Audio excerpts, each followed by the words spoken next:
Hello dear student, I Muslima Aslam. This is a lecture of data compression. Today we are going to discuss about tag degeneration with scaling.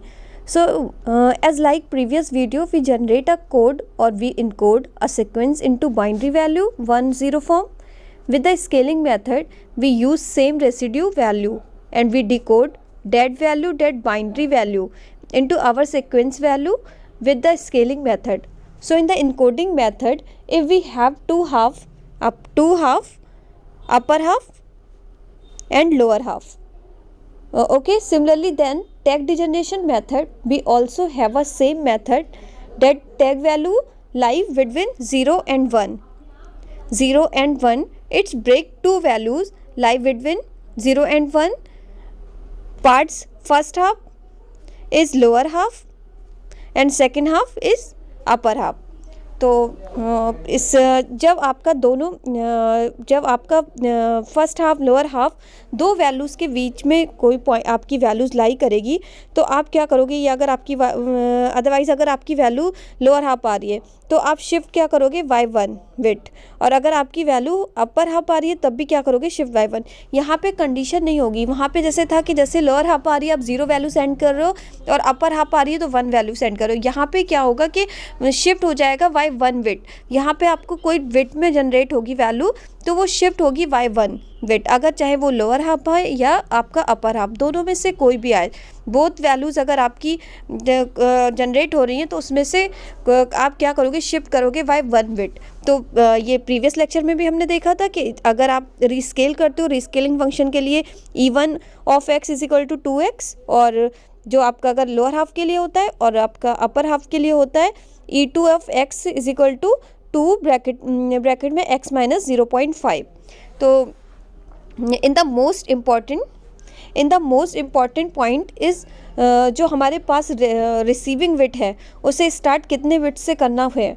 तो for that tag the difference, जो आपका ये tag difference है वो आएगा 2 की power minus के. जब हम स्मॉलेस्ट वैल्यू दोनों में से स्मॉलेस्ट वैल्यू देखेंगे और उसका 2 की पावर माइनस के डिफरेंस निकालेंगे. ठीक है, तो आपका जो ये जो k है, k की वैल्यू जो फाइंड होगी, k की वैल्यू आपकी फाइंड होगी उससे कि आपको कितने बिट से आपको रीड करना है, स्टार्ट करना है, अपने डिजनरेशन प्रोसेस करना है. यानी कि k की वैल्यू पे डिपेंड होगा कि आपको कितनी बिट रीड करनी है. तो k की जो वैल्यू आ गई उससे आपको रीड करोगे. तो अभी तक तो ये आपकी समरी थी, एक तरीके की डेफिनेशन थी, और इससे हम अब क्वेश्चन देख लेते हैं. क्वेश्चन से आपको अच्छे से क्लियर होगा कि कैसे डिजनरेशन करना है, हमें डिकोडिंग करनी है. तो सबसे पहले डिकोड द सीक्वेंस. आपको प्रीवियस जो आपने निकाला था प्रीवियस का डिकोड दे रखा है, इससे आपको वैल्यूज़ लेनी है. तो इसके लिए आपका प्रोबेबिलिटी दे रखी है A1 की 0.8, प्रोबेबिलिटी A2 की दे रखी है 0.02 और प्रोबेबिलिटी A3 की 0.818. तो आपको सबसे पहले मैंने यहाँ पे बताया था कि जो आपका डिफरेंस क्या देखना है, स्मॉलेस्ट इंटरवल. तो स्मॉलेस्ट जो आपको प्रोबेबिलिटी दे रखी है उनमें से जो सबसे स्मॉल वैल्यू है, तो आपके पास 3 प्रोबेबिलिटी दे रखी हैं. 3 प्रोबेबिलिटी में से सबसे जो स्मॉलेस्ट है उनको आपको ऐड करना है, यानी कि 0.8 और 0.02 इन दोनों को आपको ऐड करना है. तो आपका जो डिफरेंस आ रहा है, यानी कि ऐड करने पे 0.82 आया, तो इनमें क्या डिफरेंस आया, 0.02 का डिफरेंस आया ना. तो हमने जो 2 की पावर k था माइनस के डिफरेंस आपका कितने का आया, 0.02 का.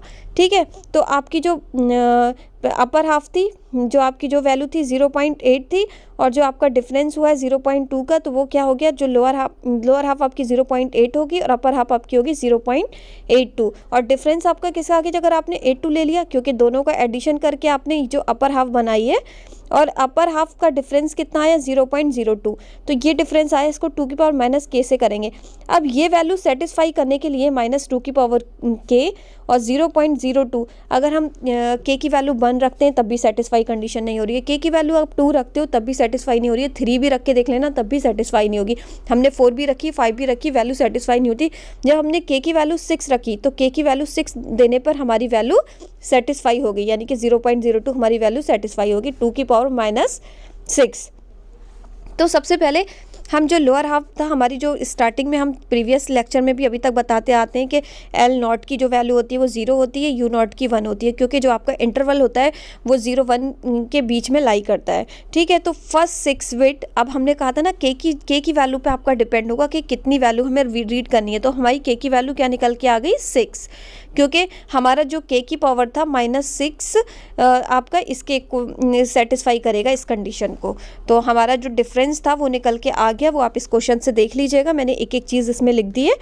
तो अब सबसे पहले हम फर्स्ट 6 बिट का निकालेंगे, तो 6 बिट को रीड करेंगे। ये 6 बिट कहाँ से, ये हमारे क्वेश्चन में, तो 1 2 3 4 5 6 हमने ये 6 बिट ले ली, इन 6 बिट को ले लिया। अब इसको सबसे पहले कैसे इसका लिखने का तरीका है, तो इसको जो बाइनरी को डेसिमल में कैसे चेंज करना होता है, तो ये प्रोसेस करते हैं। तो जो आपने पहले भी पढ़ रखा होगा कि बाइनरी को कैसे डेसिमल में चेंज करते हैं, तो आपकी 6 वैल्यू है तो यहाँ से स्टार्ट करते हैं लास्ट से, क्योंकि लास्ट आपका 6 है। तो 1 इंटू, ये मैंने वही लिखा है, 1 इंटू 2 की पावर -6 प्लस हो जाता है। फिर आपका दूसरा है 0 इंटू 2 की पावर -5, क्योंकि 5 नंबर के सीक्वेंस पे था। फिर आपका 4 नंबर के सीक्वेंस पे 0 इंटू 2 की पावर -4, ये सब प्लस होते रहेंगे, प्लस। फिर आपका हो जाएगा, फिर नेक्स्ट 0 आया, नेक्स्ट 0, फिर आप लिखोगे 2 की पावर -3, ऐसे करके प्लस। फिर आपका क्या आ जाएगा, 1 क्या हो जाएगा, 1 इंटू 2 की पावर -2, फिर आ जाएगा 1 इंटू 2 की पावर -1, ये मैंने वही लिखा है। ठीक है, तो ये सीक्वेंस आपका कैसे होता है कि किसी भी बाइनरी नंबर को आप डेसिमल में चेंज करते हो, तो आपने ये पहले भी पढ़ रखा होगा, तो उसको कुछ इस तरीके से बाइनरी वेट को ऐसे रिप्रेजेंट करते हो।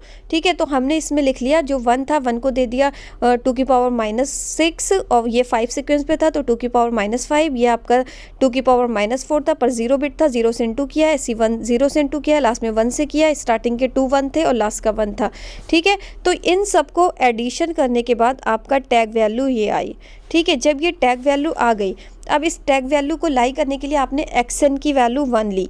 xn की वैल्यू जो हम हमेशा करते आ रहे हैं, xn की वैल्यू 1 ले रहे हैं, तो लिमिट 1 और अपर लिमिट और लोअर लिमिट का फॉर्मूला लगा दिया, जो अभी तक लगाते हैं, जिनसे ये 2 फंक्शन आए।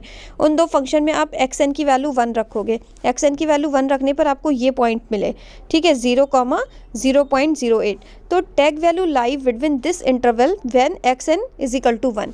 तो ये जो xn = 1 पर आपकी वैल्यू क्या करी, लाई, जिससे आपको ये 1 तो मिल गया।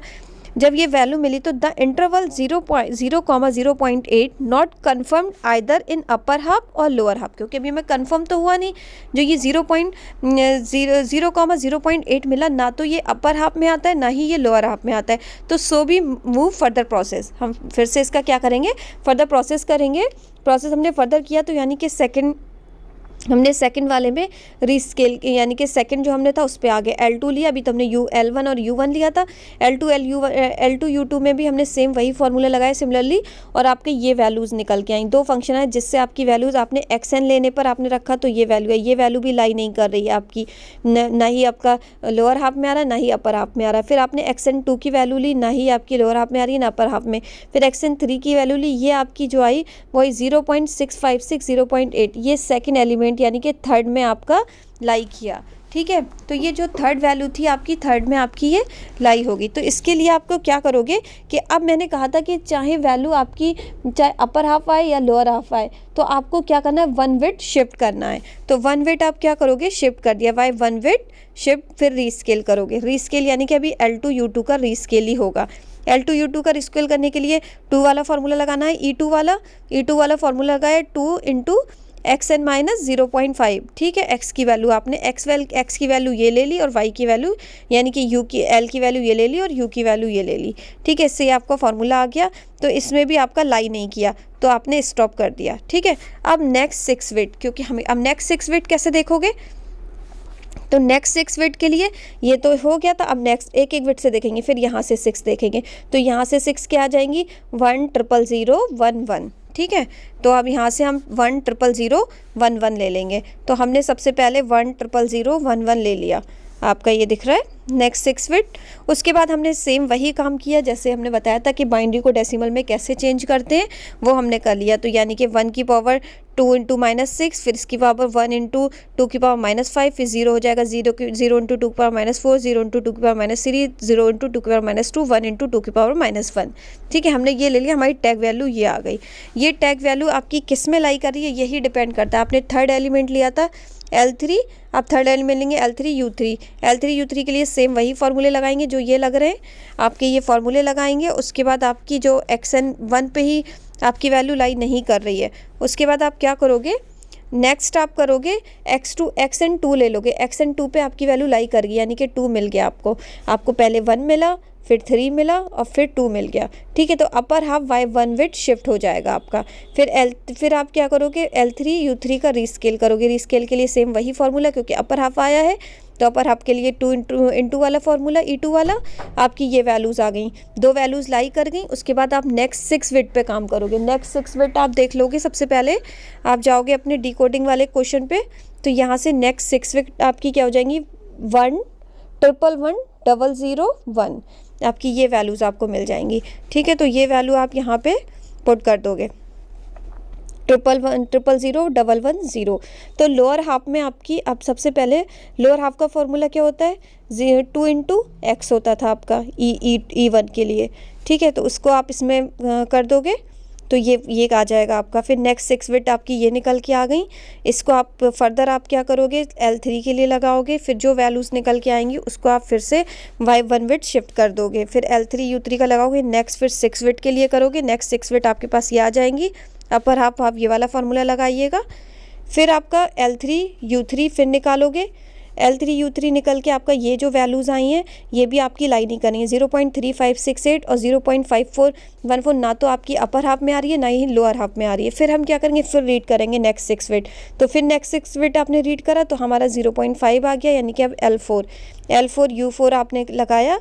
L4 U4 लगाने पर XN की वैल्यू अगर आपने 1 पुट करी तो आपको वैल्यू मिल गई 1, यानी कि फोर्थ एलिमेंट आ गया। तो आपका डी कोड होने के बाद जो कोड जनरेट हुआ है वो क्या हुआ, 1 3 2 1। तो आपकी डिकोडिंग जो प्रोसेस था वो आपका कंप्लीट हो गया। आई होप आपको ये मैंने अभी तक जितने भी टैग डिजनरेशन वाली क्वेश्चन बताए हैं, आपको डिकोडिंग करना बताया, इनकोडिंग बताया, अर्थमेटिक कोडिंग वाला बताया और इनकोडिंग वाला, तो आई होप आपको ये अच्छे से क्लियर हो गया होगा। अब नेक्स्ट लेक्चर में हम नेक्स्ट टॉपिक देखेंगे। Thank you so much student.